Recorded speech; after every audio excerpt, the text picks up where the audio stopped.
BJP leader Subramaniam स्वामी की जानिब से राहुल गांधी की बरतानवी शहरियत के मामले पर कांग्रेस लीडर सुरजेवाला क्या कहते हैं, आइए सुनते हैं।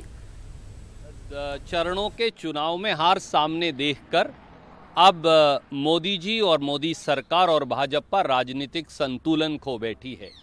इसी प्रकार इस प्रकार के फर्जीवाड़े और झूठ के बवंडर अब वो आए दिन रचने की कोशिश करते हैं ताकि देश का ध्यान बेरोजगारी, किसानों की पीड़ा, व्यापारियों की व्यापार को लूटने और देश की डूबी हुई अर्थव्यवस्था से भटका सकें।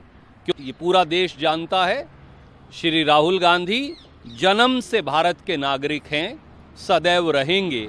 उनका और उनके परिवार का देश के लिए कुर्बानी का इतिहास है और इस प्रकार के बवंडर और झूठे बयानात देने वाली भाजपा कभी अपने षड्यंत्र में देश का ध्यान भटकाने में कामयाब नहीं होगी।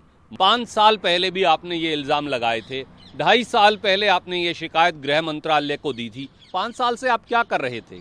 चुनाव में आप इस तरह के नोटिस देकर ध्यान नहीं भटका सकते।